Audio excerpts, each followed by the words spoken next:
Mm.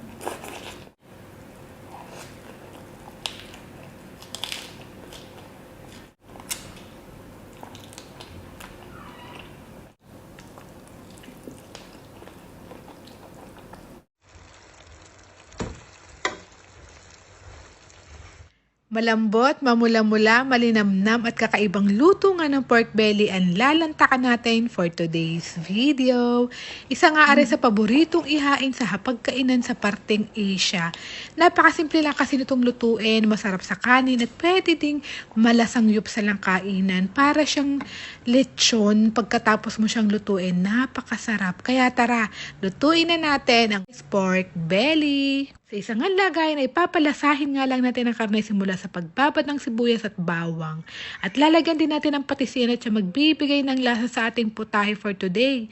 Para may konting sipa, bubudbudan natin ng paminta. Kailangan balance ang paminta kaya after ko nga maghugas ng kamay, hinimas-himas ko nga ng ayos.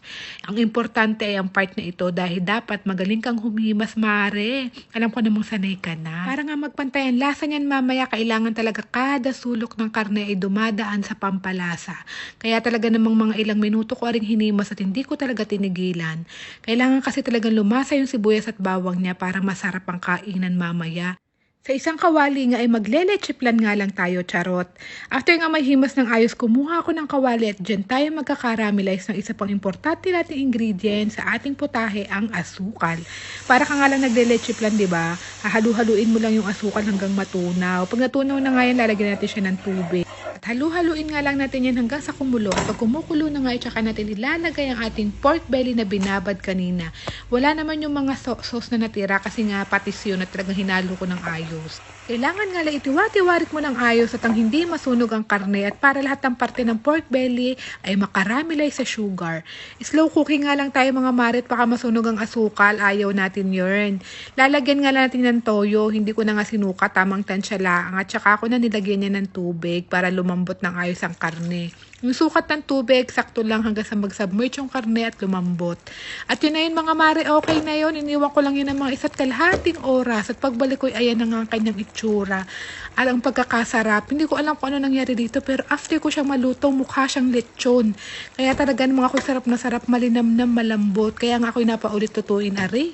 Lasa nga kasing lechon yung pagkaluto. Sobrang malinamnam at tamang-tama, hindi din katabaan yung pork belly na nabili ko din eh. Ayan nga at tamang caramelize lang sa sugar at ang kalalabasan niya hindi sunog at mamula-mula after. O di kay kaganda ng pagkakaluto, sa loob pala sa tingin pa lang nakakagutom nagugutom na naman ang anak ng inay. Kaya tara mga friendship, kain tayo. Napaka-juicy nitong niluto natin ngayon, tingnan nyo. Oh. Diba? Lasa ba para sa inyo? O na lang. Hindi ganun kalambot. Isakto lang siya. But hindi yung parang durog na yung kanyang karne.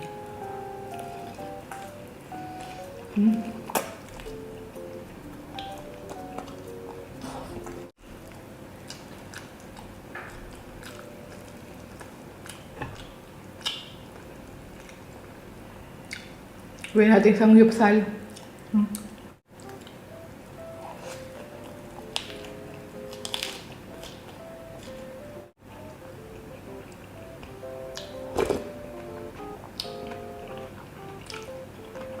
Para siyang lechon.